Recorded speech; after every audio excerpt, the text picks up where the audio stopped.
welcome to Too Deep, Hokies Under the Influence. And it is Virginia Tech. This isn't some rinky-dink-ass program. Come on, JC. We're going to put this old guy in the grade. We'll go over some of the stats really there. What's the percent? 11? It's an 11 game. Welcome to Too Deep, Hokies Under the Influence, a Sons of Saturday podcast. I'm your host, Pete B. I've got Sam Jesse here, and we also have a special guest. We've got Ed Williams from the Hokie Hoops Pod joining us tonight. Ed, thanks for being here, man. What's up, fellas? Thanks for having me. Yeah, dude. And you are our hoops expert. However, you love some Hokie football. You're going to talk about the game with us a little bit before we get into that because, guys, we want a Power 4 conference game. How about that? Beat NC State 23-21. It was so much fun on Saturday night to watch that game. Sam, why don't you get us kicked off with a cheers and we'll get into it. What else could the cheers be, Pete? Virginia Tech won a one-score game in football against an ACC team and against one of our pseudo rivals. I guess we could say, I'll get into that a little bit later, but to winning at NC State on the road, Carter Finley Stadium at night on the CW where dreams are made. Cheers, fellas. Cheers. Cheers. Your home for shitty broadcasts, the CW, because that was tough to listen to the other night. Any fun channel to watch. Any channel I can get ACC football, live golf, and supernatural reruns. That sounds like a pretty good channel. I don't know what the problem is. Yeah. You get that Charmed when you wake up in the morning sometimes. Yeah. That's on at 8 a.m. But anyway, tonight we're going to do voicemail, some stat stuff, some final takeaways from NC State, because of course we did discuss it on College Football Monday. That's already in your feed. And then we're going to do the basketball side of things, because John Rothstein, the one and only, was in Blacksburg yesterday. And he had some things to say that we're going to break down after we finish with NC State. And Ed is here to help us with that. And then, of course, we're going to do Wake Forest at the end, because on this show, we recap and preview every football game. So you will be getting a Wake preview at the end. Make sure to like the video and subscribe if you're watching on YouTube. And if you don't follow us on Apple and Spotify, please do that. Pick'em leader, Zach Osmond, still in first, though he did come back down to earth a little bit. I dropped down to 41, despite still being over 500. I'm losing traction here, Sam. I'm very mid in this pick'em. I mean, I missed the whole week, but I'm doing pretty well outside of that. Did you pick? How'd you do last week? You do okay? I think I did pretty well. I think I'm like 8 games over 500. That's good. That's really good. I'm only 2 games over 500. Depth chart injury update. Garrett was back. Stewart was back, obviously. Chris Ellis was out last week versus Rod Watford, but he was back and he was important. So I was glad a lot of those guys decided to not leave the team or whatever else, because we did have guys who are no longer with the team. We said it at the end of last show, but Dante Lovett, we know, was gone. Joncom no longer with the team. Burgos no longer with the team. And sadly, Tucker Holloway also said his goodbye to the team. And I'm not sure we ever really got into that, Sam, because of the timing of the release. But I always enjoyed Tucker as a player. Yeah. Without the injury, I feel like he could have been an All-American punt returner. So it's sad to see him go. Yeah, and it was unfortunate, too, that at the beginning of the season, Virginia Tech's defense didn't force too many punts. So that kind of sucks, too. Obviously, we wish him the best. He's going to land on his feet. He's a very, very talented football player. And, we were really excited for James Joncom, a guy who we thought had a little bit of beast mode to his game. We didn't see it at this level.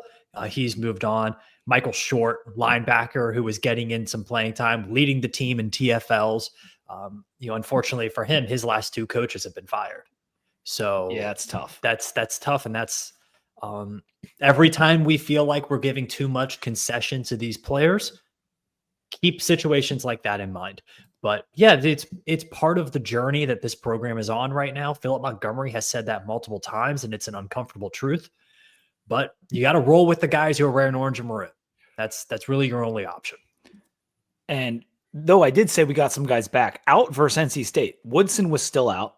We think he was serving a suspension, but we're not totally sure. We're hoping that he'll come back. Quentin Reddish was out. Koval, Caleb Brown. Did he leave the team? Was that, or they're just saying he's out right now? We don't know. I'm not sure. Okay. I mean, he's out. Like, we'll find out tomorrow night when the availability report comes out.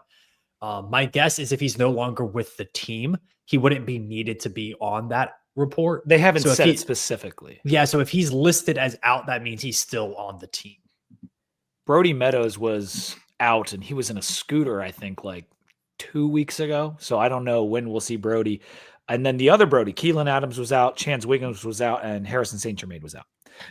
Let's get to the game recap, fellas, because this is the fun part. We're playing well on defense early on in this one, and the offense was doing just enough to give us a 13-7 lead at the half. You could tell early that we were mentally in the game and that Monty had them playing hard. It was just a matter of how many punches we could land and could we take that little bit of adversity and not fold up. They took the lead early in the third quarter, 14-13, but as the quarter was winding down, we got the incredible run by Stewart. We scored on the next play. It was 20-14, and the tide was starting to shift. NC State put a long drive together to start the fourth and took a 1-point lead again, but we were able to get into position for that field goal. Under 7 minutes left, we hit it. We had to hit it again because of the delay of game, but we hit it again, and it was survival mode from there on out. And we got down to the 4th and 1 thing. I want to ask for Ed's opinion on the 4th and 1 thing a little bit later, but we punt it. We stopped them on the 4th down. Chris Ellis with the bat away. Hokies win 23-21. It was fantastic. I want you both right now to think of your stories of the game, and I'm going to play the voicemails. Hey, Pete. Hey, Sam. Halftime update. In between the Spurtle commercials and ICE recruitment commercials, we actually managed to put together a pretty decent half of football. We got the lead at the half. Let's see how bad we screw this up in the second. My goodness. I can't believe I'm saying this, but we finally did it. We won a daggum one-score football game, man. Whoa, what a win. That was great to see. Pete, Sam, we won an actual game. Philip Montgomery winning a one-score game. Brent Pry would never. I have no idea how to handle these emotions that I'm feeling right now, but holy shit, we fucking won. Oh my gosh, let's go. So stoked. The Hokies have won a football game, guys. The Hokies have won a football game. I did not expect myself to be this happy. I'm not sure what to say. This is the first time in many years that we won a one-score game. Fellas, that was awesome. This team had stones the whole game. Philip Montgomery made us a huge difference. I mean, just how bad was Pratt coaching and motivating a locker room? How did we play 5 freshmen on defense, lose our coach, have a bunch of guys sit out, and somehow we're magically way better? All I want to say is go Hokies and they can suck it. What a win. Brent Pry sucks. Phil Montgomery, interim coach 2-0. I wish we had him all season. Suck it, NC State. You're such losers. The team stepped up, and it was actually a team. Kerryon Stewart doing what he did. Kerryon Stewart, 171 rushing yards, absolute bulldozer. Kerryon Stewart, the man of bowling ball. They use that word a gazillion times. He's the man. We love Kerryon Stewart. Great defense when it was needed. You guys are right. This Virginia Tech team was about as good as this North Carolina State team. This is probably closer to the team we were expecting this year. The guys who stayed and didn't jump ship absolutely deserve this. Maybe it's just because we have guys on the field now that are really want to be there and really want to play. Did this team tank to get Brett Pry fired? I think there's some evidence there now. It's the first game I've watched from home, so I've had many Oktoberfest and Jack and Coke. I'm talking crazy, but we might do something in the league this year. John Love was great. We need to figure out how to get him the Lou Groza Award. Will we make a bowl? I don't know. But hey, great start for Coach Montgomery. Guys, good morning. It's 9:02 a.m. I just woke up with a smile on my face. I've been having the feeling of wanting to jump off of a bridge for the last month and a half of the season, but I'm not going to lie. I feel pretty good laying here in bed this morning. I think we have a real chance to beat UVA. Run the damn ball. Thank you, everyone, for the voicemails.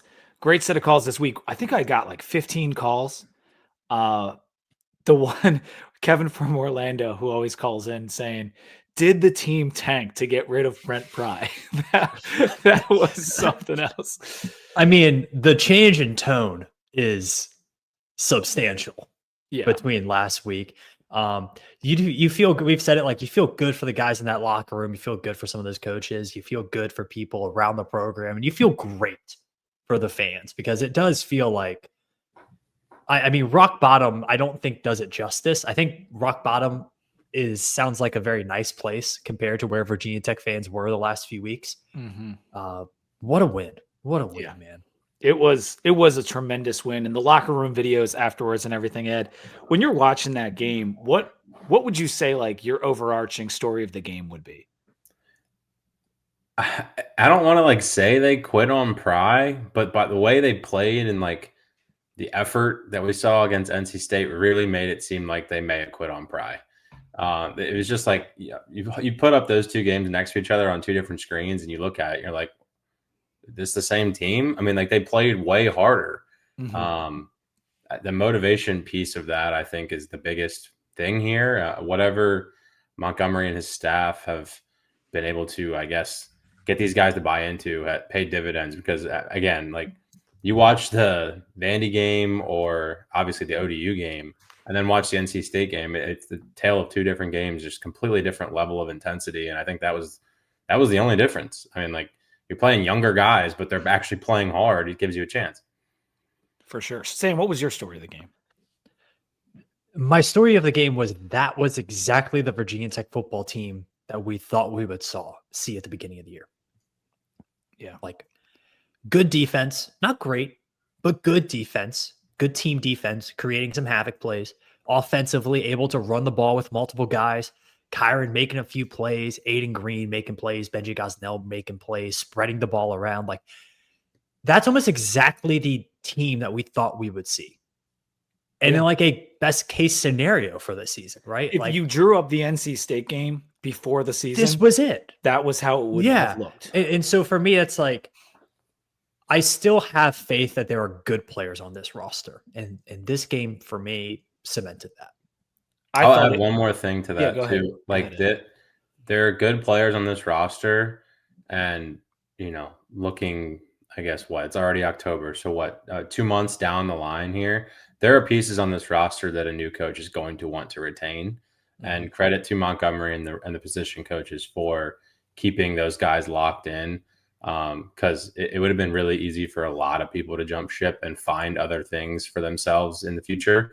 Whereas the coaching staff's ability to keep those talented guys locked in is going to give the next staff a puncher's chance at retaining some of the talented guys we did see.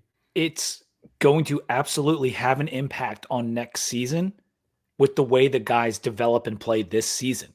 So no matter what people say about the portal coming in and a whole new team, it's 105 guys. You don't replace all 105. Like, you are going to need some of these guys to stick around, and a lot of them will. It might be 40 guys, it might be 50 guys, but they're going to stay at Tech. So what we wanted to see the rest of the season, fight some better like locker room vibes, all that kind of stuff, we got it against NC State. We got to keep it rolling. But for me, the story of the game was a perfect defensive game plan and tons of different guys stepping up and making plays when it counted. And we'll talk more about that. On offense, Sam, there were so many highlights, like more highlights in this game than all the other games combined. I think we had 7 or 8 different players have a play that went 10 yards or more. Yeah. I mean, this was the most explosive the Virginia Tech offense has looked all season. They had 5 explosive plays in this game, 3 passing, 2 rushing. That's not even including the last play of the half that Marcellus Hawkins didn't run out of bounds. If he would have ran out of bounds there, that would have been counted as an explosive play as well. What qualifies an explosive play?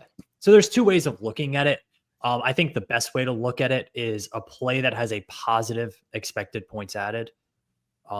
It passed so this isn't just plays of 20 yards. This that's not going to do it for you. No. Pete, okay. Pete, you know me. I can get you the exact ones, but it's like 1.8 for a run and 2.3 for a pass or something like that. And obviously Hawkins, you didn't add points to the scoreboard because the clock ran out, right? So this offense was so non-explosive in those first few games that it was almost impossible to actually score. It's really, really difficult. In this game, when you had some of those big plays, you see how this offense works. They only put 23 points up on the board I think part of that was they weren't really running much up tempo in this game. I think only a couple drives they went to up tempo. And I think the red zone, green zone, whatever you want to call it, inside the 40 needs to be better. But for me, those explosive plays were really big. Of any stat in football, explosive plays have the highest correlation to winning, other than non-points related. And it went from a pipe dream of winning to wait, we might win when that's Terrion Stewart 85-yard run happened. Yes, Like, and that was changed it mentally for me. Exactly. And that run was created by an offensive line who did their job on the line of scrimmage. And I believe it was Johnny Garrett pulling on that play, made a nice block on the linebacker that allowed Terrion to get untouched to the second level so that he had a full head of steam to run through a bunch of tackles. And we knew, Pete, we talked about it. NC State's not a good tackling team. They give up a ton of yards after catch. They miss a lot of tackles. They're not good at run fits. But you have to get to the second level in order for those to matter. Yeah. And Virginia Tech was able to do that. And Terrion Stewart did a great job with it. Hawkins did a great job with it when he actually got in. I will say this about the two running backs, and Ed, I don't know if this came clear to you. When Stewart was making a play, it was because of like an individual effort of like, he just broke 3 tackles and he made a play. Hawkins was making plays with a good like jab step and then bigger holes. Is that how you kind of saw it? The Stewart thing, to me, like, this is what I expected when he committed. Like, you go back and watch his film, and this is who he was at, was it Bowling Green, right? Bowling Green, like what he did against NC State was what I kind of expected. And I know he was hurt in camp and that played a factor, but there was all this like kind of, rumors and talk in camp that, Hawkins was going to be the lead back. And I was confused by that. I was like, wow, Stewart must have, must really not be what that film showed. But no, it is. Like, when he's on the field, that's exactly what that film showed. I believe when he committed, Sam, it was probably you, sent something in the group chat that was like, he was like 3rd or 4th or 5th in the country in broken tackles or yards after contact. Yeah. Like, he was up there with Ashton Genty. And it was like, okay, like, we can work with this. Yeah. And we saw him on the field doing all those things against NC State. I think Hawkins is a really good back too. I think they're both really good backs, but it was just interesting that it took this long to see Stewart kind of do what the film showed when he committed. Yeah, I think obviously we knew he was banged up in camp. We knew that. I know that. I know I put the tweet out about probably not saying anything nice about him. That was it was probably a little bit of an exaggeration, but probably literally like he was never like super positive on Terrion Stewart in camp. And maybe he's trying to, we said this over the summer, Sam, like maybe he's trying to like get him to go here. Maybe like, hey, stop nursing your injury and let's go. Cause coaches do that, but like, he's so freaking good, man. I'm so glad he didn't leave. Like, cause he was the difference in that game. I mean, maybe Hawkins could do some of that, but like that broken tackle, 10 yards past the line of scrimmage is what got us 85 yards down the field. And it was super impressive to watch. Yeah, and I think the good thing about having Hawkins there is you don't have to run Terrion Stewart 20, 25 times a game. You can give him 15 carries and he can be, like he was in this game against NC State, 15 carries for 174 yards. That's crazy number. 7th longest run in Virginia Tech history, but he had a bunch of runs for over 10 yards, over 8 yards. And that's something that Virginia Tech was missing. In that South Carolina game, I think Tech had one run that was between 5 and 8 yards. He could have had 2 runs for 11 yards, and then everything else was like 2 or 3 yards. If you have Terrion Stewart, you might win that game. You might. It must be something about the way, like, we all know how strong he is and the size and the height. Like, he is a bowling ball. We get it. But he's also, his proportions, like his legs are short or something. And like his balance is like unbelievable. His balance is great. And he has a lot more speed than he gets credit for. He's not Bashal Tootin running the ball, but how many times do you see running backs get chased down by DBs a little bit quicker than you think downfield? Yeah. And on that long run, I mean, he was able to stiff arm a guy and still run another 20 yards down the field before he was caught by a defensive back. Like, you don't see that from a lot of power runners. So he's a special back, man. I mean, he's really good. It's It's going to be so fun to watch him against some of these shittier ACC defenses. I will say that. As long as we give him the ball when we should give him the ball, it should be a lot of fun. All right, Ed, now's the time. 4th and 1. We got a chance to ice the game. Kyron wants to go for it. Well, I said to Sam on Monday's show, like, I jumped off of my couch and was like, we got to go. And then I immediately like had inner regret. Like, oh, do I really want to go? I'm not sure. What were you thinking in that moment? I was like, I guess you have Hulu, like, so it's delayed. So I'm getting texts throughout the game, and I eventually put my phone up to the side. But I think I picked my phone up and like saw everyone freaking out, like, why aren't we going? Why aren't we going? And I texted Billy and was like, wait, punting is 100% correct here. It was, if we don't get that, they're kicking a field goal. They're already in field goal. Or they're at least already in like take a crack at it range with what, a minute left? There was, like a minute 40, something like they that. They gained like 6 yards, and it's like a comfortable field goal for a college kicker today in terms of distance. Whereas you punt it back to them, and you got to make them go 45 yards with no timeouts and a minute left in the game. The way our defense has been playing, I'll punt that ball away. Just play defense. Make them go 45 yards in a minute. If they go 45 yards in a minute, they have to kick the same distance field goal that they would have had if we weren't able to get that. I know it was 1 yard. I know Kyron's big and strong. But in terms of just the situation, 1 minute left. Defense has been playing great the whole second half. They have no timeouts.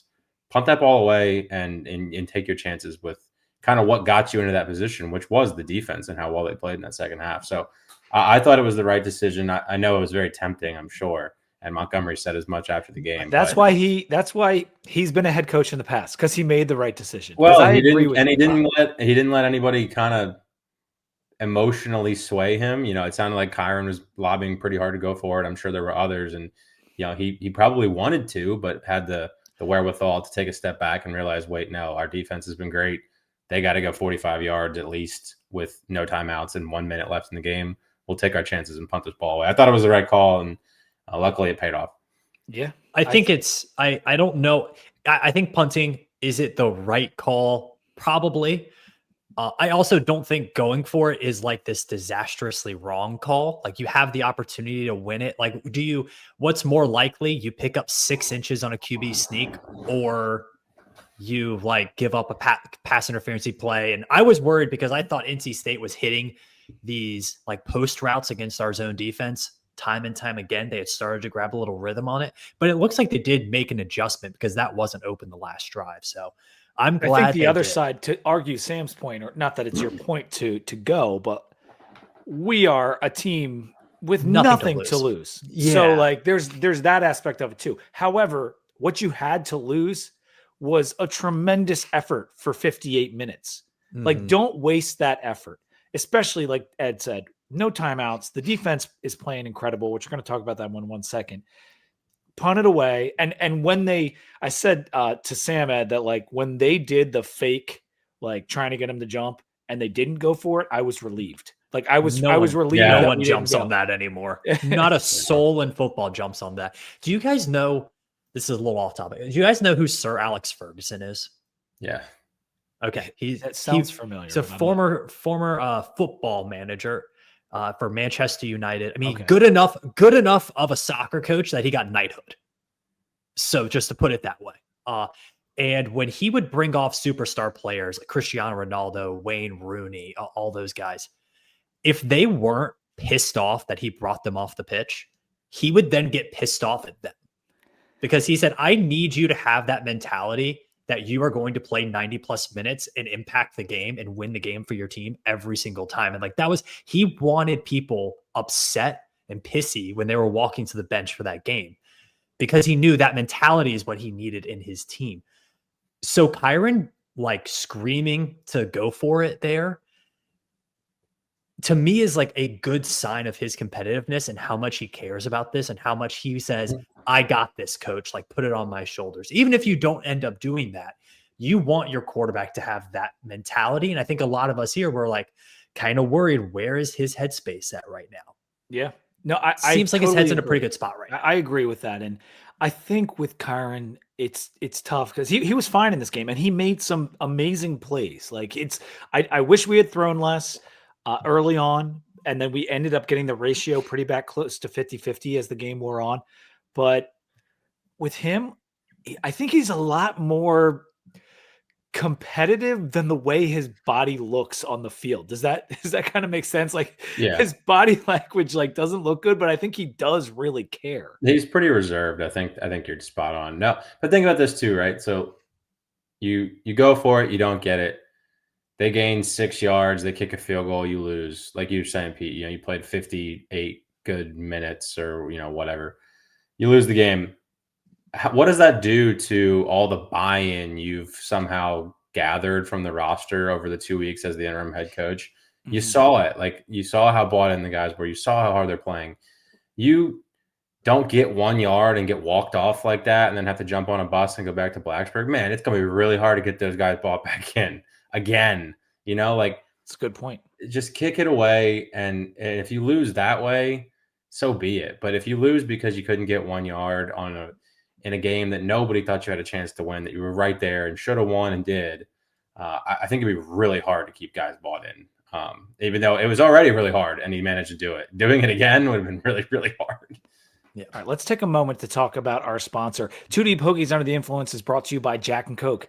2 legends, 1 can, Jack and Coke, the #1 cocktail in the world. It's now available in a can. You can see that can right on the screen if you're watching on YouTube. Jack Daniel's Tennessee whiskey mixed with Coca-Cola Classic or Coca-Cola Zero Sugar are now available in a can at your local grocery and convenience store. You can get Jack and Vanilla, Jack and Cherry, and Jack and just regular Coke all in one mix pack now, which is pretty sweet. You can also get Jack and Ginger, Jack Honey and Lemonade. So many varieties, as well as just classic Jack Daniel's Tennessee whiskey. And they now have the blackberry flavor as well. So make sure you guys are checking those out. The RTD, the ready to drink, so many varieties. They're so easy to bring to the tailgate. Throw them in the cooler. Jack and Coke, 2 legends, 1 can, ready to drink. And when you are drinking those Jack and Cokes, please drink responsibly. On defense, we held NC State to 299 yards, just 4.5 yards per play, which is about 2 less yards per play than they were getting coming into the game. The biggest thing, though, was the way we smothered and covered Hollywood Smothers. Only 67 yards on 16 carries. It was his lowest rushing total of the season. And even in the pass game, he only had 11 yards receiving on 4 catches, meaning he was getting 2.75 yards a catch. So they did an amazing job on him. What did you think about the job on Bailey, Sam? I thought it was really good. I mean, Bailey can make NFL caliber throws, and especially from that 6'6" frame, it's really hard to defend. His corner route throw for the touchdown was immaculate. Yeah. He hit a few of those crossing routes into zone coverage really well. However, Virginia Tech allowed him to be efficient, but not effective. They sacked him 5 times, and that's a lot. Like, you know 5 how many sacks times he was changes sacked a game. Prior to this game? I believe 5. It was in 4 total. 4 in total. And yeah, I mean, they gave him more trouble than any other defense has this year by far. And I think that's a testament to Sam Cephas. And again, our vision for this defense was it can confuse quarterbacks enough to throw them off their game. And maybe we're not going to be the 2006, 2007 defenses that only allow 14 points a game, but that quarterback's not going to have their best game of the season against Virginia Tech. I mean, he had his worst QBR of the season against Virginia Tech. Mm-hmm. Bailey is 3rd in the ACC in QBR for the year, with this game taken into account. So it was an amazing job by Sam Cephas and the defense. Chris Ellis had 3 pass breakups, including the one at the end. Every unit was outstanding, though. Like, the line was good, the linebackers were good, and the secondary, even the plays where Bailey got the pass to Jolie, or he got the touchdown pass, they were well-defended plays for the most part. There was one touchdown where they schemed us and the guy was open. But for the most part, even the long plays were really well defended. Yeah, and I think in modern college football, if you only give up 21 points, you'd be like, yeah, pretty good job of the defense. Well, do you remember the one catch over the middle? And we plowed the guy and he held on to it. Yeah. That's the kind of stuff that was happening. Jolie's contested catch was, I mean, Justin the Jolie one is really good. over He's right on the Thomas- goal line. Yeah, over right Thomas before the Wayne? touchdown. Yeah. I mean, that's a phenomenal play by him. He's a very, very good tight end. And Hollywood Smothers is a good running back. Like, it's really hard to tackle him with the first guy, but I thought Virginia Tech rallied into the ball and tackled much, much better than they have probably all season. And that was, Ed, due to like the Caleb Spencer experience has been an interesting one for Virginia Tech. Because we go and get this kid last year, doesn't really play too much, but a little bit, and looks kind of good. And Sam went into a detail on my last show, but he had 11 tackles in this game. Like he was fantastic. I saw Sam's detailed analysis, but I think, simply put, Caleb Spencer is a perfect example of the job Pry did, to his credit, to raise the overall athletic ability of the roster. I think you see it in guys like Caleb Spencer and a little bit in Jordan Bass, and there's a ton of them. Guys who looked the part athletically that maybe we didn't have prior. I do think, to Pry's credit, that's one thing he did a pretty good job of. Now, developing all of those, don't get me started, but just from a pure athlete standpoint, you see it with Caleb Spencer and a few other guys where, well, Bass is starting too. yeah, like you're starting to see the athletic ability pops, and maybe not, technically sound and schematically sound and things like that, but just the pure athletic ability. I do think Pry did a pretty good job of elevating that level. And Spencer's a good example. I mean, that guy's that's a real power forward college football player, athletically. And you saw it when he was on the field. He made some pretty impactful plays. I mean, at this point, I know it's only been a game really this year, but maybe you go back to Wofford and the game before. Like, he has a potential in an NFL future. Like that's the kind of like player I believe that he could be. I know it's early on and there's more to go, but like he's barely been getting any head nods from the previous coach. And like now he like might be one of the best players on the defense. Yeah. And it's not, if you look at his career, it's not super surprising. I also think for this defense, I was impressed that they were able to run the variety of blitzes and coverages that they were without a lot of their key guys. I thought that was a real testament to the job Sam Cephas has done. Yeah, with a bunch of freshmen. Tech played, I think at one time they had 5 freshmen playing on the field of defense at once. That's what Hannah said in the calls. I love Hannah calling in. She knows ball. Hannah knows ball. That was a great call out, Hannah, because that's kind of crazy. And the amount of like delayed blitzes that they ran. Delayed blitzes will sometimes get you, and it like is really annoying because the guy just leaves coverage and the quarterback goes, "Oh, he's not covering him anymore." Dunk. And that worked out a couple times. It also led to 2 of the sacks Virginia Tech had, and it did really confuse Bailey. And I think is like the delayed blitzes were good. The defensive line stunts were good. I thought it wasn't a big stat stuffing game for the defensive line, but I thought the defensive tackles, the 2 deep of defensive tackles really did a good job of not getting blown off the ball at any point. Like Smothers had to make a guy miss in the first 2 yards of his carry pretty much every time. And he's really good at that, and he's going to do that. But that allows for Caleb Spencer to make that play. That allows for Tyson Flowers to come up and make the play. That allows for Isaiah Cash. He made a few plays. Like, yeah, really, Noah Chambers, dog. Crazy. 6 tackles for Chambers, 6 tackles for Shelton Robinson. Ben Bell had a nice game off the edge. Ben Bell's he's getting there. I agree. 1.5 TFL and 5 tackles from the defensive end position. I mean, you keep getting this. The guys keep absorbing the scheme and those different blitz packages. It's exciting. I mean, the promise we saw against South Carolina was back on full display on Saturday night. And we can only hope that we keep it going. I mean, we had too many penalties. 7 penalties. It's not so bad, only for 55 yards. NC State only had 2. And we were still able to go down there and come away with the victory. Let's give our final takeaways and then get to basketball. I'll start with just mentioning what needs to be mentioned. The 1-score game thing. Monty, his first 1-score game, it's a W. It's on the road. It's just such a clear coaching upgrade. And that's without, all the starters I named on the out list in the beginning. Lovett, Woodson, Jonkum, Burgos, who we thought would be a contributor this year. It's crazy what they were able to do defensively versus what is a very above average offense. Do you guys have any takeaways from the game? Final takeaways, or just spinning it forward. Like we're not as bad as we thought we were. Yeah, That's I for mean- sure.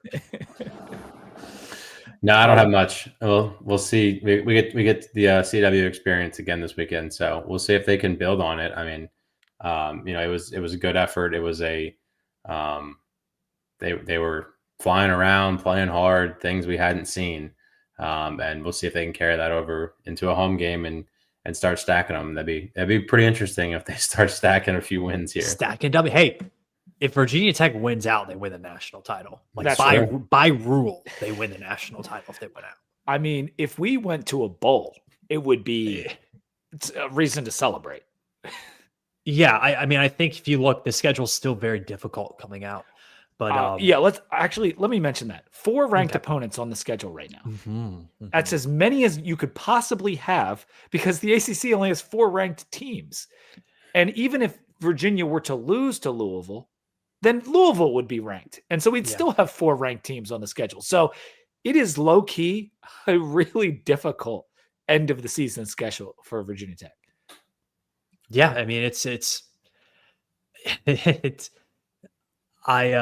kind of what you signed up for in a way. Like you wanted to play big boy football. Here's big boy football. And it might not be Tennessee, Georgia, Alabama, Texas A&M, but like you're going to play really good ranked teams here coming up. You better be Maybe ready. You can steal, and that would be fun. I mean, it's the ACC. It's not anybody can beat anybody. It's anybody can lose to anybody in this conference. We almost had a disaster weekend with Georgia Tech and Louisville being on the ropes, but they both pulled it out. All right, let's take a quick beer break before we talk basketball. Ed, what are you drinking? What am I drinking? Four Roses single barrel. Oh, yeah. Not beer.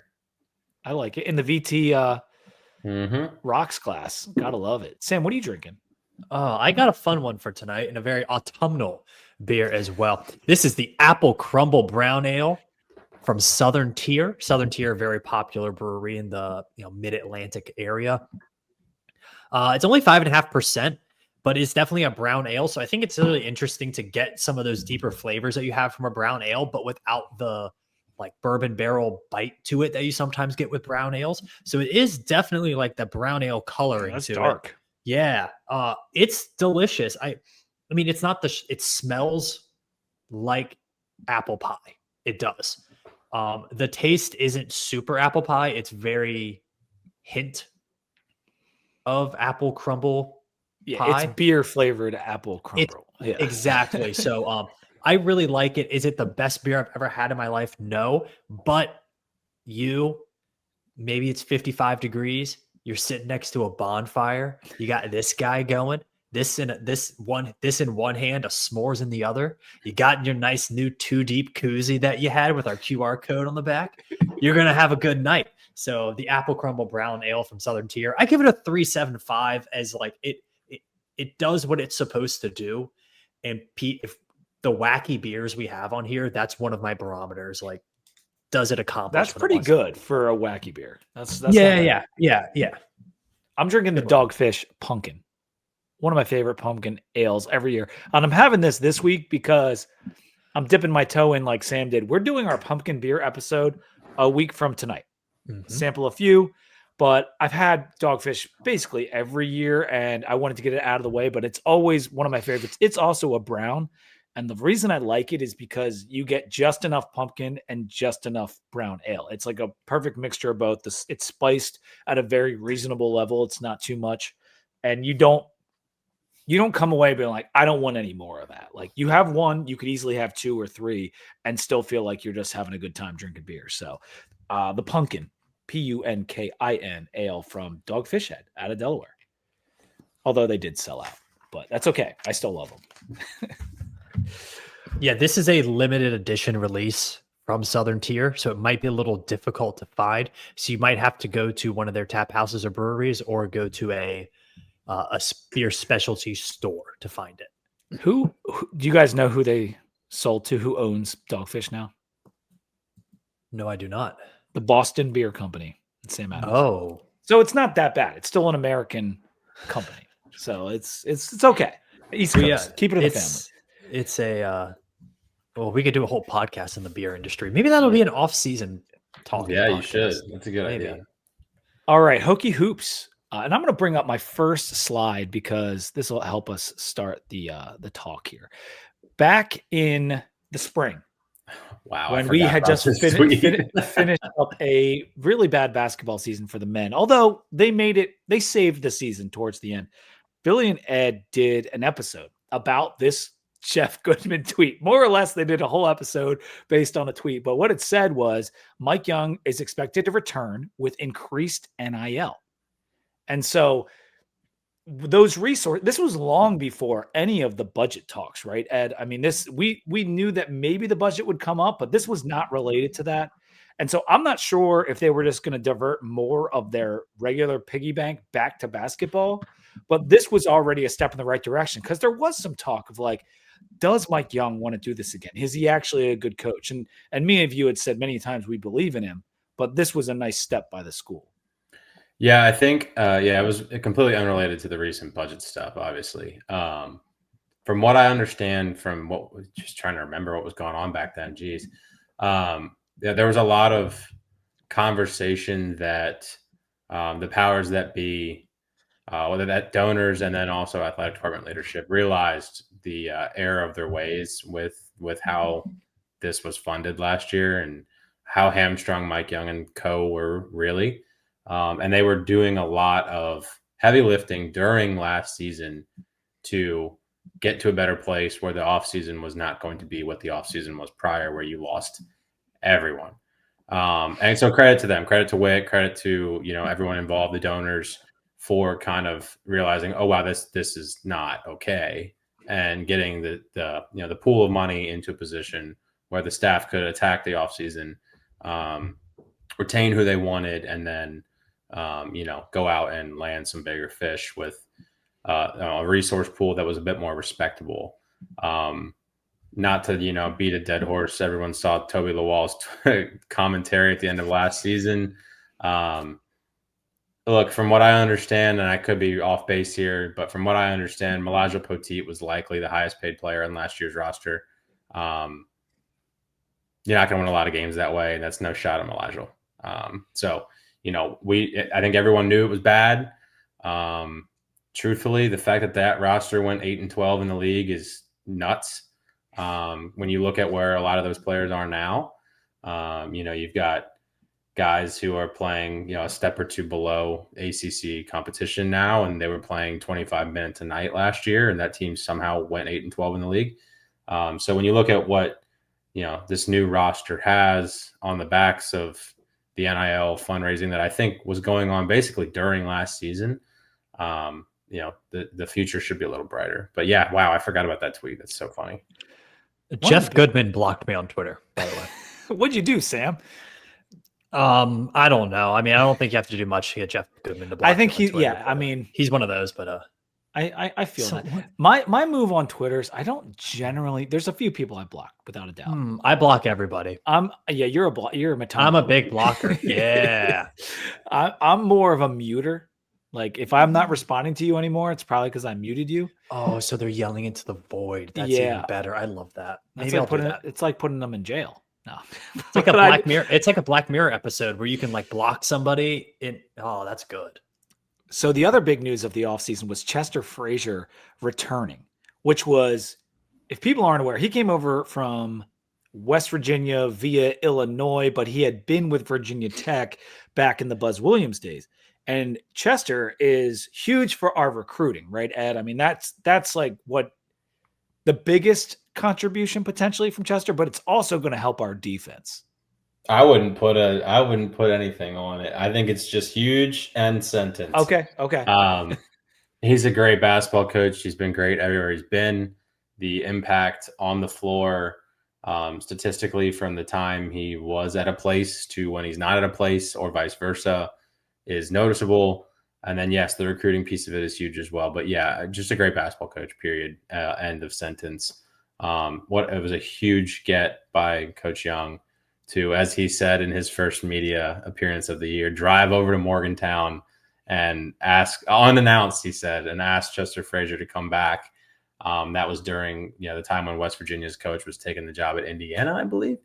And Chester, being an Illinois grad, wasn't going to Indiana, so he decided he'd hop on back down to Blacksburg. Just a great move, and a great basketball coach who's going to help us in multiple facets. And it seemed to pay immediate dividends if you look at our portal additions. Hansberry comes to mind immediately because he was a West Virginia guy.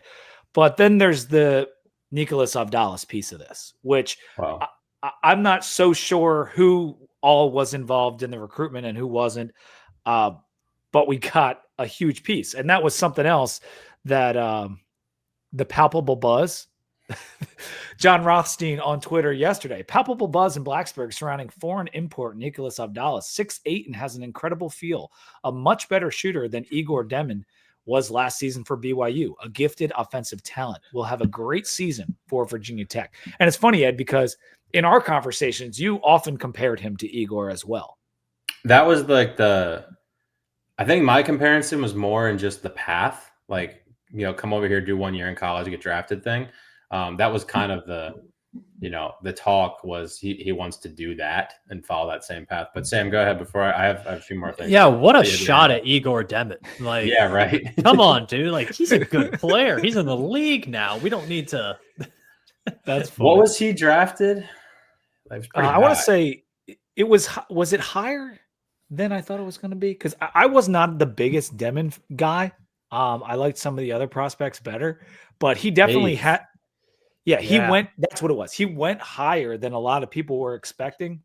That's very high. Although in this past draft, as I recorded the last 2 drafts on this channel, it was a very mixed bag on the different teams evaluating guys post 5, 6, 7. I mean, it was crazy the variance that you could find on draft boards. Yeah. So, the path that Neo is taking is similar to what, Igor did, and come here, play a year, show what you can do stateside, get drafted.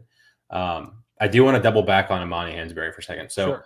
Amani Hansberry, first of all, really good player, and I don't know if you have it queued up, but there's a Rothstein tweet about him. Yeah, actually, I don't know if there's a tweet or if he talked about it in his little selfie video. I got it. Yeah, so really, really good player at West Virginia.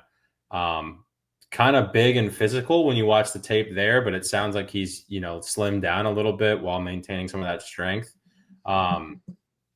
Think traditional Mike Young 5. So when you think like Aluma and Basili, shaded more towards Aluma in terms of the shooting ability, it's there. It's not, Basili had a clip on him. That dude could rip it.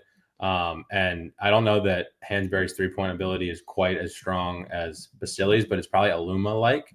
And then, Mike Young alluded to it a little bit in his presser, his first presser of the season, talking about the ability to kind of have a 5 who can handle the rock, and the versatility, the things that opens up for you offensively. That will be Hansberry. You can play through him. He's got good enough hands where he can make reads and pass and put the ball on the floor a little bit and then knock down threes out on the perimeter. So really good player. But as it relates to Frazier, we were recruiting Amani Hansberry really hard at a high school when Chester was, I believe, still in Blacksburg. And Chester obviously decided to go to Illinois, his alma mater. Amani Hansberry goes to Illinois. Chester goes to West Virginia. Amani Hansberry goes to West Virginia. Chester comes to Virginia Tech. Amani Hansberry comes to Virginia Tech. So you can follow that path pretty clearly. And that was a Chester Frazier guy to bring in. When Chester Frazier was announced as the assistant coach and Hansberry was in the portal, we kind of knew where he was going.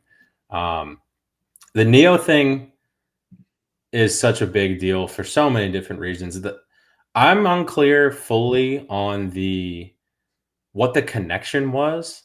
I heard some, weird convoluted connection point back to Chester's playing days and Neo's agent or something. Yeah, there's some kind of I want to get clarity on that. And the next time, if I get any FaceTime with Coach Frazier, I definitely want to ask, because I think that's an interesting dynamic with international recruiting and how, that's being leaned into more both by Virginia Tech and the ACC as a whole. But I do know that, Chester Frazier landed Neo. I mean, that was a Neo connection with Frazier, and Frazier's, what was the point on that recruitment? Okay. So, and that's what my if you're keeping score, if you're keeping score on the portal additions, Hansberry was a Frazier guy, Neo, Frazier guy. So does Virginia Tech They went international for 2 players this year. Do you see Virginia Tech in the future maybe leaning into international a little bit more, and then maybe even going, maybe not as far as a program like St. Mary's does on the West Coast in California, where half their team is from Australia? It works out pretty well for St. Mary's. I don't know if you've watched college basketball recently, but does Virginia Tech, are we starting to see them lean into that as, hey, this is a program differentiator for us, especially when two of VCU and UVA are 2 pretty big basketball recruiters in state, that if there's a guy from Richmond or Nova, immediately you got to go against those 2 guys. Well, just like football has become so national in recruiting, basketball is even more so. Recruiting your footprint, not that big of a deal for those kind of blue chippers, right? A 4-star, 5-star, they can go anywhere they want. They don't care. Now, when you find the diamonds in the rough, like a Ben Hammond or a Sincere Jones, that maybe is where regional recruitment plays a bigger role. But yes, as far as international goes, I absolutely see Virginia Tech leaning into it more for a multitude of reasons. Obviously, NIL deals aren't public. We don't know the ins and outs, but I get the sense that going and getting someone like Dorn, who comes in physically ready to play, has been playing professional basketball, has the skill set to play in the Atlantic Coast Conference right away. From a cost perspective, I would imagine is advantageous for a school like Virginia Tech. Whereas if you go and spend money to get a 4-star center who might not be able to play right away, it's maybe not quite as impactful in terms of just the dollars and cents of it. But then there's also the basketball piece. And, what does Mike Young value, right? Mike Young values skill. Passing, intuition, shooting, of course, all these things that Europe does better than the United States does. I mean, Europe is better at developing those skills that Mike Young looks for and has had players come in and excel with. I mean, Aluma was a very European style player. Grant Basile, same. Yeah. And that's just why they're both having success over there right now. So when you just look at it from a pure basketball perspective, those guys come over here, and Coach Young talked about this in his presser as well. They come over having played a lot of basketball at a professional level. They've seen a lot of plays, and their skill development is just at a place where guys coming out of the AAU circuit just aren't there. That works for the Dukes and the Kentuckys, who are getting the 1% of the 1% in terms of the freshmen coming in. And then they get better as the year goes on. That works for those guys. But when you get into guys who are kind of, outside of maybe, I don't know, I'll be generous, outside of the top 25 in the recruiting class, there's a little bit of a shock and awe factor when you get into big boy basketball that I don't know that we're going to see the shock and awe factor come from these guys who've been playing pro ball. And Virginia Tech will lean into it. And I think a lot of other programs will as well. The point about Mike Young, what he values and the skill set is a great one. I had not really thought about it, but in that specific way, but that's a really good point. Finishing out basketball before we get to the Rothstein tweet about the lineup, because we're going to talk about that. Kevin Gilner leaves to be the head coach at Wofford. I need to bring it up because KG is a guy pretty well.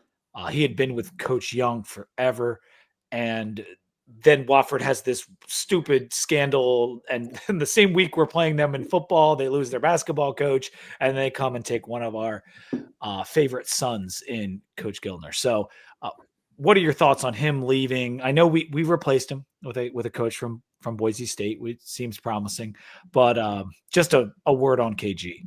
He's my guy. I'm selfishly bummed, but super excited for him. Great basketball coach. Great dude. Perfect. Obviously perfect fit to go back to his alma mater at Wofford and kind of, right that ship with all the weirdness they had going on there. No brainer for Wofford to bring him back in. And I'm curious to see how things look. You could clearly see what KG was doing for this team during a game, right? Like calling out the offensive plays and the sets and things like that. So curious to see how that looks, but great basketball coach, great dude, and wishing him all the success down in Wofford. I'm going to try to go to his first game. His first game as a head coach is actually at George Mason.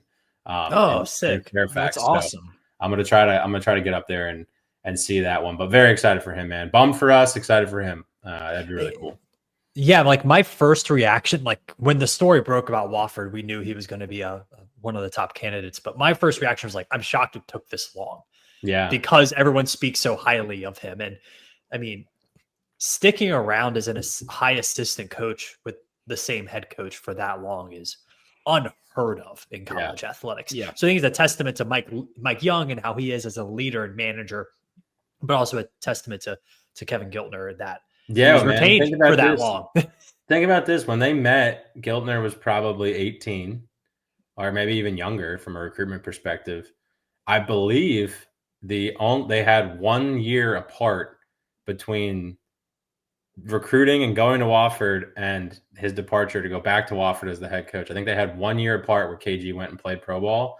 So they met when Coach Gilner was 17 and they're departing and Coach Gilner has 2 kids. Yeah.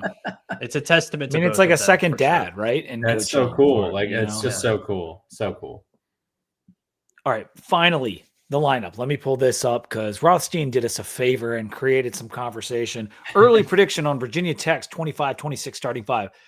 Neo, Jalen Bedford, Jaden Shute, Toby Lawal, and Amani Hansberry. And I'll start the conversation in that 4 of those guys were in my projected starting 5. The one that wasn't was Jalen Bedford. So, Ed, why do you think this is what Rothstein is saying? I mean, look, he was at practice, right? I haven't been to practice, so he obviously saw something. I don't know what. Maybe they were running 5s and he saw something. But I think it makes sense. I think first of all, I'd like to point something out. In this lineup, your point guard is as tall as your center. Because Neo's the point. Yeah. Neo's 6'9", Amani Hansberry's 6'9". That's absurd. But aside from that, you think about, so take those 5 out, right? So those 5 are on the floor. Then you look at who's on the bench. That's Ben Hammond, that's Tyler Johnson, that's Dorn, and Isaiah Pasha, right? So I think from a just kind of rolling rotations piece, that might make a lot of sense because when you have Neo on the floor with Jalen Bedford can guard the best guard. Neo doesn't have to worry about that. That's the UNLV transfer for people who aren't aware. And I wasn't so sure of his ball handling capabilities. I had him down as a 2 in my head, but and Pasha being more of a ball handler. So you're right on that. Okay. I think when you look at that roster, that 5, right? You have Neo dominant on the ball. The 2 bigs kind of interchangeably. 4 or 5, they can kind of flip flop. You have Jaden Shute knocking down 3s, and then you have Bedford on the floor to guard the best perimeter player on the other team, which will be predominantly his role most nights. But then also, as Coach Young mentioned in his presser, the ability to knock down open 3s. He's not going to shoot it the way Shute shoots it. But if he can knock down open 3s with the spacing that'll be on the floor with Neo and Lawal and Hansberry on the inside, that's an added benefit. But then, like I was saying, so you take them out, you roll 4 new guys in, keep whoever you want on the floor. Ben Hammond becomes your point guard, right? But he also can guard the best guard in the other team. He can guard the point guard in the other team, which is something that I'm not sure how Neo is going to adapt to quickly. So if you have the ability to have Jalen Bedford guard the guard in that first lineup and then Hammond do it in the second lineup, that frees up Neo and Pasha to be the primary offensive driving forces. So it's interesting. We'll see how it plays out. Tyler Johnson's a guy that's going to be really hard to keep off the floor. Who was that? Tyler Johnson's going to be really hard to keep off the floor. We saw it last year. So I don't know that who starts necessarily means much. Yeah, here's the other Rothstein tweet, right? Hammond and Johnson, who, played an ungodly amount of minutes as true freshmen in the ACC.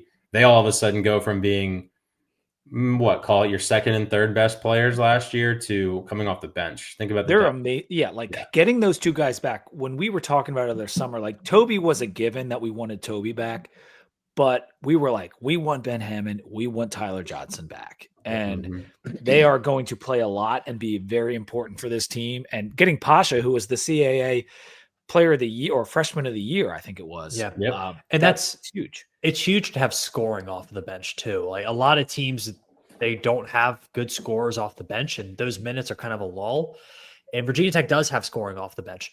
And I also think what's really cool about this is I do feel after what we saw last year, I feel comfortable with Tyler Johnson having the upper hand against a lot of the other backup guys that we're going to see in the ACC. I feel good about Ben Hammond like handling his own. I feel good about Pasha, like from what we saw last year, like They being had to able play to score. so much. Yeah, so I feel like a lot of times people think like you can't think of starters in basketball as these are my 5 best players, and then these are my players 6 through 10.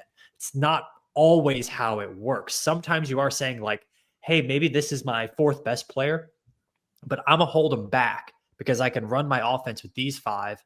And then when I bring my next crew in, I have an advantage over the other team. And so I think this team is set up depth-wise really, really well. If Bedford is good enough to be a starter, Mm-hmm.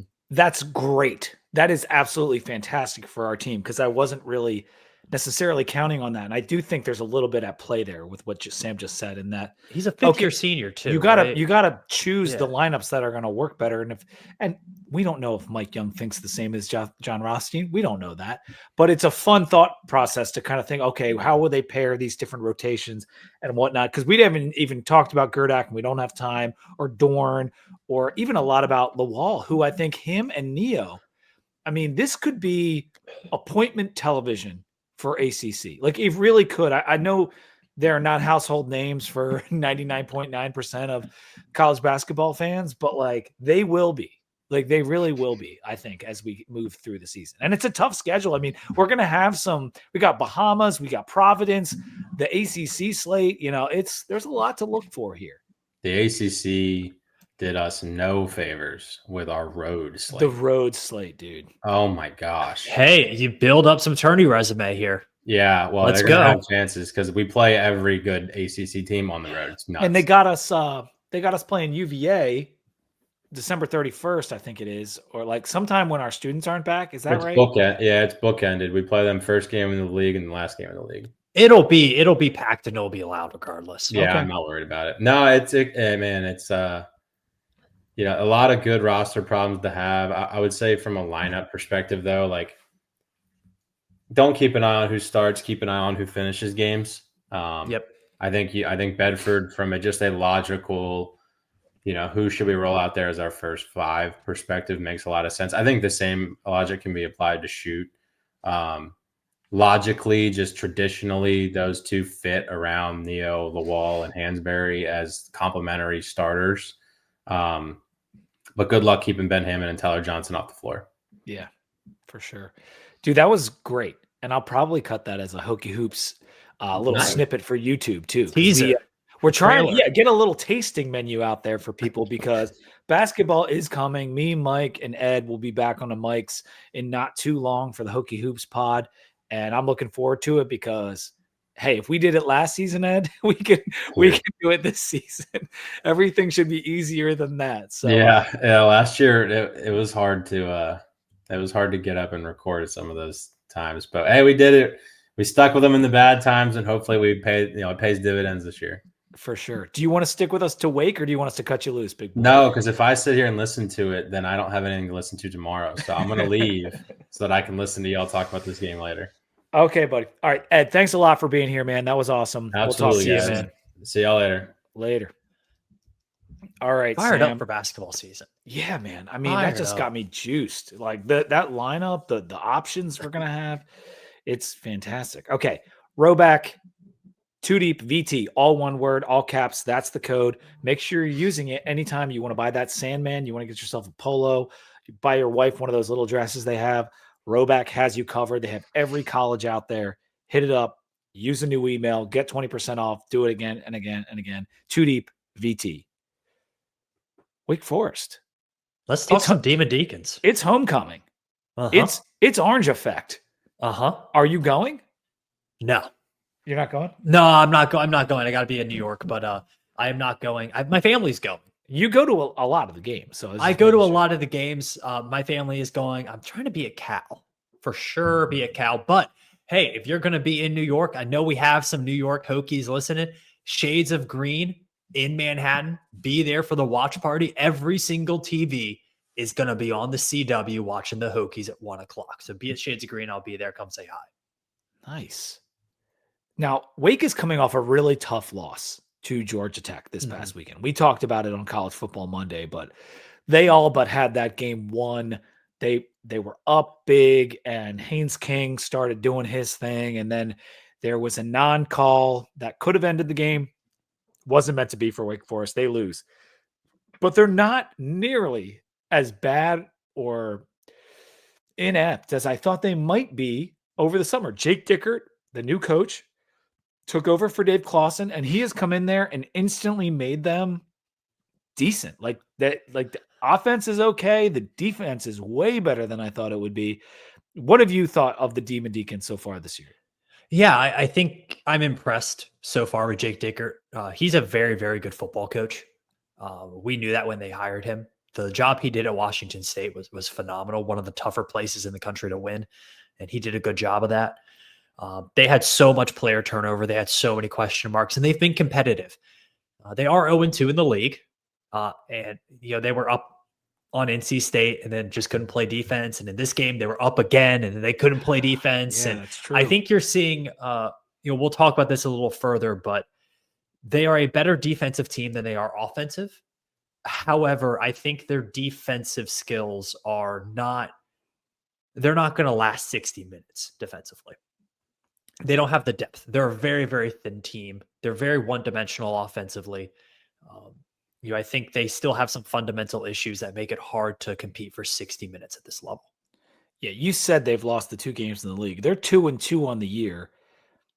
Both losses were close, but the 2 wins are Kennesaw State and Western Carolina. And barely Kennesaw State. Although the Owls of Kennesaw State are winning some football They're actually games, okay. so, They're okay. And the thing is, Wake did the thing where like week 1 is a struggle fest, and then week 2, like they got a lot better post that game. Like they would have, I think they would probably have crushed Kennesaw if they played them last week, but they didn't. And they only won by 1 point, but they did win.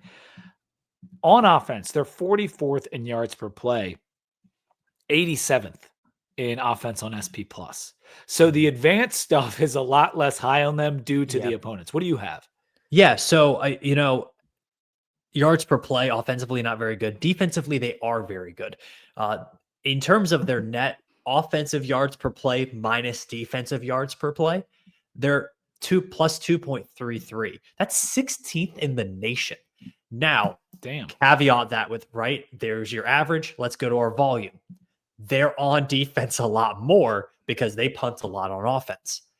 So that is the caveat to that. Again, good defense, a lot of caveats to it. They are only plus 3.9% net success rate in the country. That's 64th. So yards per play, really good. Success rate below mediocre. Okay. And what that shows me is a team that is not really finishing drives offensively, and their defense is on the field a lot. Yeah, it's interesting because Dickert's known for offense, and the better side of the ball is definitely the defense in this team, which it's really a testament to the guys that stuck around, because some of these players we'll talk about on their defense, like Nick Anderson, like he's been there, man. Like he's been there and he's playing really well. But let's talk about Robbie Ashford, because he's a fairly well-traveled gentleman, and he's now the starting quarterback. Now, he's dealing with an injury. Do you have any of the latest on this? Because I was trying to find it before the show, and he had to leave the game, and then he came back in the game. He's not 100% beat up. My guess is he's going to start the game on Saturday. We'll find out more tomorrow night. I haven't found anything concrete about it. I think that's one thing with this injury availability report. A lot of the tidbits we would get earlier in the week are being pushed out to that Thursday night. So we'll find out, but he's certainly not going to be 100%. And he's a mobile quarterback. Like when he's good, he's running around. Yeah. He was at South Carolina last year, had to play a little bit. And then before that, he was at Auburn. So Coach before that, he was at Oregon. Oh, I forgot about the Oregon. Yeah, he committed to Oregon and redshirted. He was down on the depth chart. Then he went to Auburn. He was one of these high-end recruits that hasn't quite panned out. Now, Monty knew him from their Auburn days, which I thought was very interesting when I heard that in the press conference. I'd completely forgotten about that. But he's putting up about 230-ish passing yards per game, just 59% completion, 1 passing touchdown and 3 interceptions. Not the best ratio, but he's always been a more proficient runner. Nevertheless, he's got a 40 QBR, and that is 15th in the ACC. Yeah. There's only 17 teams. His advanced metrics are pretty bad, and he's made some things happen. I think that that's probably a little harsher than he actually is in terms of the QBR, but he's not great and he's banged up. So this is good for us.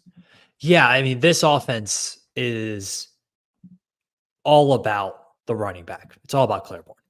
He's very, very good. Claiborne's very, very good. He can hurt you. I think the one thing for them too, again, they're a little bit one-dimensional. If they need yardage, you kind of know where the ball is going. And Claiborne's been beat up as well. He has. He gets a lot of carries and he runs hard. He's very good, but he left one of the first games. In the first 2 games, he only had 13 carries. Yeah, he reminds me of another former Wake Forest running back, Kenneth Walker III. Yeah. Ended up going to Michigan State, but is now with the Seahawks. But he's a really good back, and Tech needs to be ready for him. For sure, because he also has 12 receptions on the season as well. He's averaging 8 yards a carry, by the way. I think that's good. That's really freaking good. And at wide receiver, Monty talked a little bit about this in his post in his availability this week. They've got guys. They've got like 3 or 4 guys that can play. Like Chris Barnes leads them, 15 receptions, almost 300 yards. But there's like 3 other guys that have 10 catches, 9 catches. Like they got some guys. When they throw downfield. They're averaging 8.36 yards per drop back this year. That's pretty darn good. They're also 96th in passing success rate. So what that tells me again is when they're throwing the ball, they're throwing it downfield. It doesn't always work, but they're throwing it downfield. So Tech's corners are going to have to make plays on the ball downfield. That's something they haven't been very good at this year. Their offensive lines, okay. For a Wake Forest offensive line, it's pretty okay. Tackles are solid, but they are 88th in TFL allowed. So what we saw last week with, 8 tackles for loss, that can be repeated here. Like it absolutely can be repeated. On defense, 20th. Like this was what was shocking. And I know it's not been the toughest schedule, but 20th in yards per play with 2 league games under their belt. That's pretty good. Washington State, like talking about Dickert from before, like they were awful on defense. So this is not what I was expecting. Yeah, I think they have some guys who are playing much better than their talent composite is. Like they are definitely better than the sum of their parts defensively. Again, though, it's can they do that for 60 minutes? Because the second half performances against NC State and against Georgia Tech were not very good. Yeah. So they're thin. They're thin, which we knew coming into the season, right? So take that 20th in yards per play and let's get a real number. 57th in SP plus defense. Still better than half of the teams, but it gives you an idea. Like when it's not Western Carolina, like we should be able to move the ball a little bit. They're 15th in tackles for loss per game, so they are getting in the backfield. But one last note: this is a big caveat. They've only played home games. I've literally my next bullet point. Oh shit! I'm sorry. Like no, but that works. That works both ways. Like offensively, how is this offense going to operate in Lane Stadium? And then defensively, how are they going to vibe? How are the vibes going to go when you don't have the crowd behind you? Although I would argue that was a mostly NC State crowd when they played that night game. But yeah, they have that problem. One guys I've been impressed with, just in the little bit of Wake I've watched, because I was locked into that Georgia Tech game. Hardy on the defensive line. He's been good. 5 tackles for loss, a couple sacks, a bunch of hurries. The other guy loving, because this line I think was pretty much rebuilt. Like I don't think a lot of these guys had been around. Whereas in the linebacking core, you had a Nick Anderson, who I guess is a linebacker / safety. You had Hazen. Nick Anderson's been there. I mean, he was there when Honor Palmer was at Wake Forest. When Hendon Hooker was throwing him interceptions. My God. Devon Patterson, too, also back. He stood out as a freshman last year. He's taken a step forward. Like this guy is third on the team in tackles. He's got 4 pass breakups already. I believe he's a safety. So they've got playmakers on defense. They really do. Yeah, it'll be a test. I think it's a very similar defense to what we saw last week against NC State, where, it's not, you're not going up against the Iron Curtain here, but, there are some. Steel curtain. Well, no, the Iron Curtain, like communism. Oh. Yeah. You're right, because the Steel Curtain was the Steelers. Yeah. I'm not giving a Steelers reference on that. I'm talking pure communism. Like you're not crossing the Berlin Wall here, okay? You're just trying to score some points on Wake Forest. I was trying to go with a football reference. We go deeper than that on 2D. I would say this, NC State had some capabilities as a team. They had a decent pass rush. They're like Sean Brown, who we hope is okay. He had an injury in that game against Virginia Tech. He's a really good player. If they have some guys, but your plays are going to be there. I think for Virginia Tech offensively, your game plan is very, very similar to NC State's, where it's, hey, Kyron, get the ball out to your playmakers. Don't screw up too bad. Terry and Stewart break a few tackles, get some runs. Hawkins, be supplementary, get some runs. That's kind of your game plan doesn't change a lot from last week. And you get to play at home, which is a lot easier than Carter Finley at night. Yeah, for sure. And I'm hoping our fans get treated to something like fun to watch, because they did get the Wofford win, and my buddy went, Brian, and he said he had an amazing time. It was a great family day. Had his kids there and everything, but it'd be nice to do that against an ACC opponent. And so I'm rooting for the fans in that regard. On special teams via SP Plus, 108th for Wake Forest, which I actually found really surprising, Sam, because didn't they have that kick return against NC State? I thought they returned a kick right at the beginning of the game. But they are no against NC State. They had a kick return touchdown. Yeah, punt return touchdown, something like that. Yeah. So, but they're still 108th in SP Plus, and John Love is dragging our asses up the boards on special teams, and so hopefully we have the advantage there. Overall points, Dickert made the team immediately more respectable than they were last year. Preseason, I thought the defense would be bad. That's not the case. And they've been solid on offense, but they haven't gone on the road yet. Those are the 3 main points. And then it's Claiborne, right? I mean, that's the overarching thing. Shut down the run, and Ashford, a banged up Ashford is very good for a Virginia Tech defensive standpoint. Yeah, I think you feel good about the matchup on both sides of the ball. It's, again, the same as NC State. It's about mentality. If Virginia Tech has the mentality they had against NC State, they'll be fine. If they don't, or if they start, sniffing the roses too much, this is a Wake Forest team that is good enough to scratch and claw their way to making it real uncomfortable in the fourth quarter. Oh, they could win. They could for sure win. Yeah. Now we're 7-point favorites, which it opened at 3.5. Okay, so it's been bet up. It's ballooned from 3.5 to -7, and it's -7 at a pretty high price as well. So we're pushing towards 7.5 right now. People are believing in those Hokies after 1 week. I mean, I'll take to think we were on the field. NC State and Wake were pretty even. That was a really even game. And we were 10.5-point favorites last week, and we're 7-point favorites this week. That's college football, man. Things can change quickly. I mean, did you watch that game and see the food truck catch fire right next to the stadium? I was watching that game for sure. An incredible moment of ACC football lore. Because wasn't that a Thursday nighter or something? Yeah. It was a weekday game. Yeah. But last week being such an emotional victory for Virginia Tech, you got to come down. 24-hour rule, as Monty said. Can you circle the wagons? You got all these guys to buy into you for 1 week, young guys. Making young guys consistent is hard. Can you do it again? Yeah, and in the flip side for Wake Forest, you're coming off of back-to-back really disappointing losses.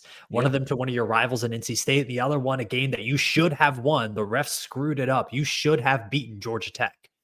And so how do they mentally respond from that as well? That's a great point.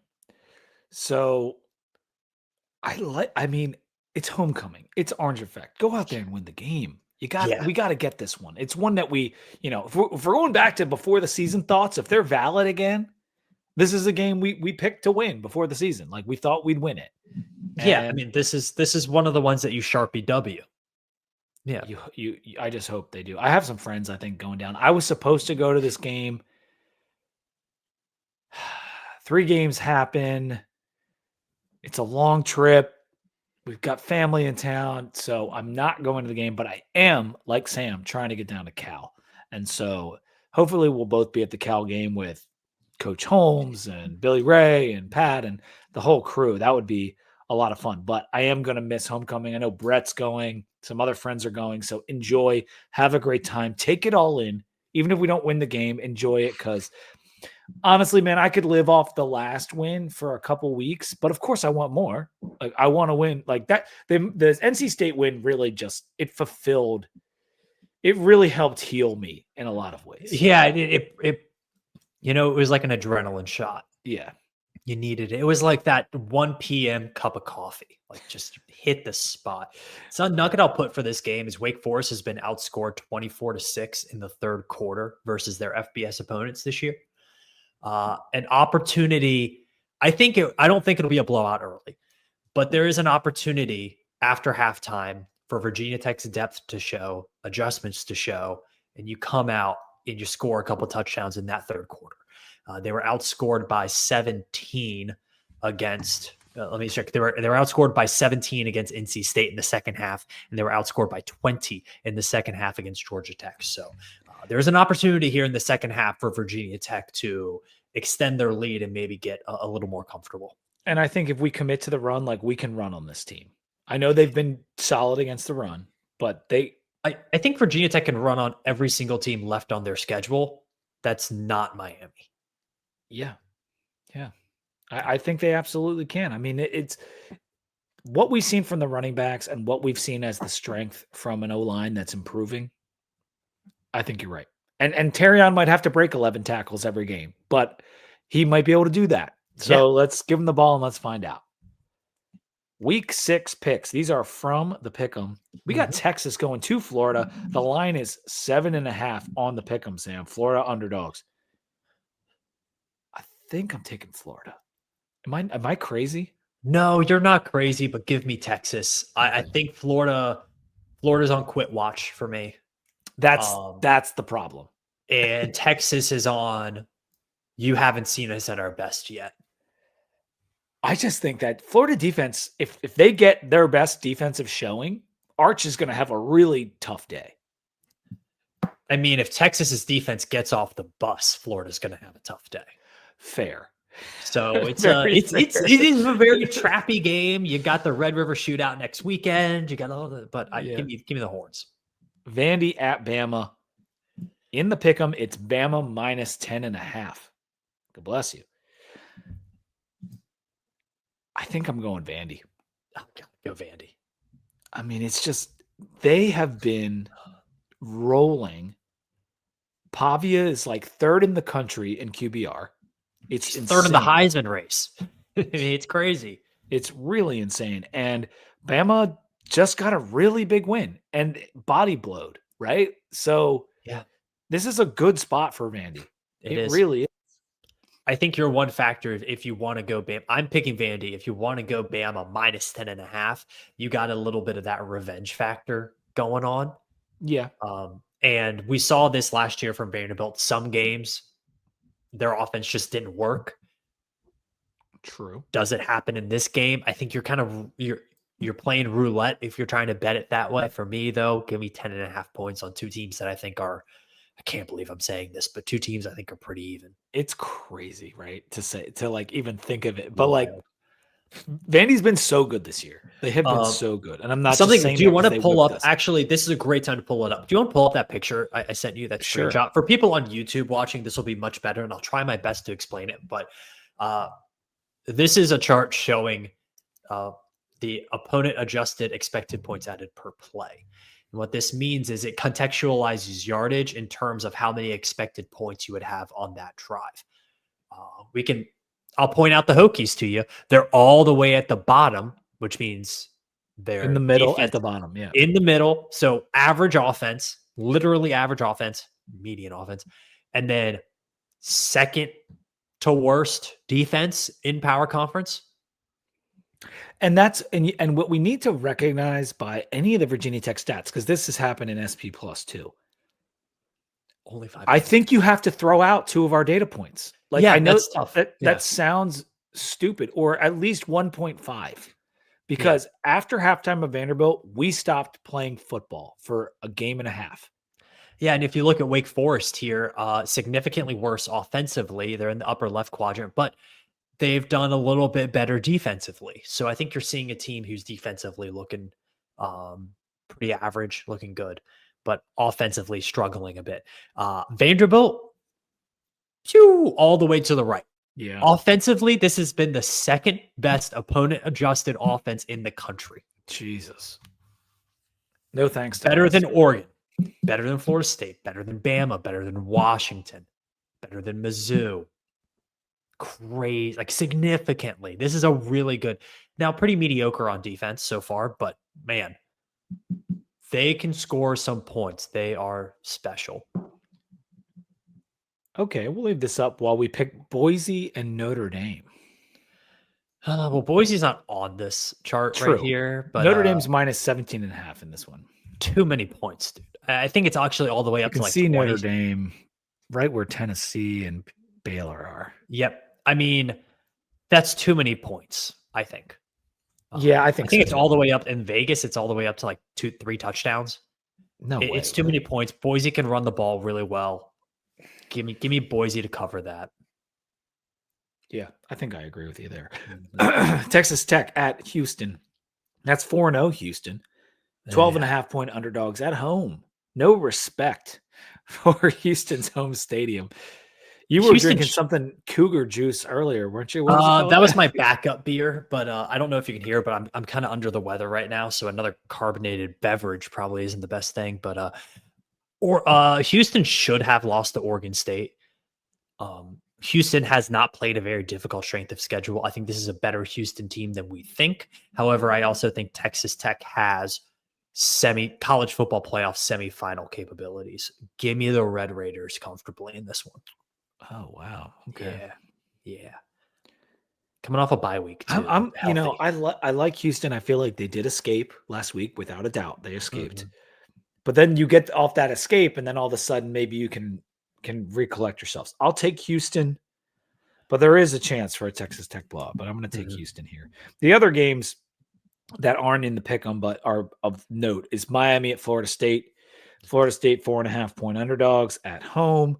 I like Miami in that game. We had a long conversation with Cam Underwood on Monday. What do you think? This is really tough, actually. I think I like Miami because of their defense. I'm going to bet on defense here. I mean, if Florida State can't tackle UVA's skill position players, how do we think they're going to do against Miami's? That's my fear. My fear is that Florida State doesn't get many stops in this game, and Miami's defense is by far the best that Florida State's played all year. And like Carson Beck, for all of his warts, is number 2 in the ACC in QBR. You know who's number 1 is Chandler Morris. Very good. I mean, let's play this game really quick. Ty Simpson or Carson Beck, who are you taking? That it shouldn't be this difficult. I am taking Beck, but it's a toss-up. Right? It's a toss-up. Yeah. Offensive line, Miami's or Alabama's? Miami. Okay. Defense, Miami's or Alabama's? I think I might take Bama, but I'm taking Miami's line. Okay. So that's like, this is a better team than Alabama, I think. Yeah, I think you're right. Is my point, and I think it's and it's in the same place. And I know Florida State whipped Bama, but that was also like unexpected. It's Malzahn against Bama. Like there's a lot of extracurriculars that went into that. This is a rivalry. Miami's going to be locked in. They have the 2 better lines of scrimmage. Upsets happen. They do, but I think Miami's going to get this win. I'll roll with the Canes too. Clemson goes to UNC 13.5. I kind of hope Gross. Clemson I hope they dominates both them. lose.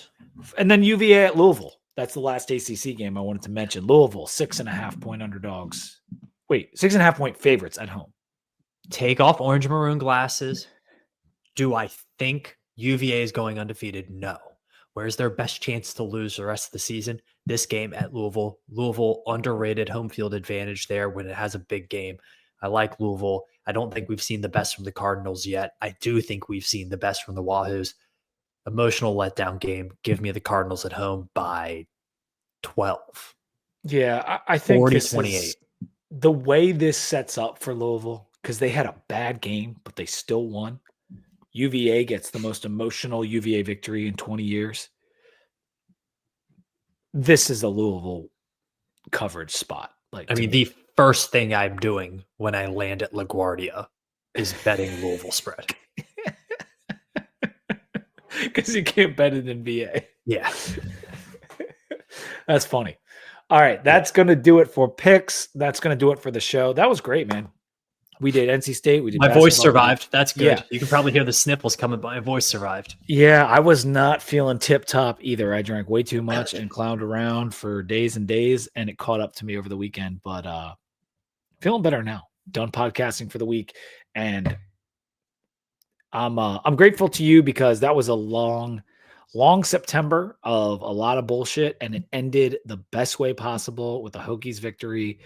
And now we get to kind of enjoy the rest of the season here. And not that the weight's been lifted completely, but like I'm just in a much better like mental state with the Hokies because we got the money passed and the budget and all that stuff.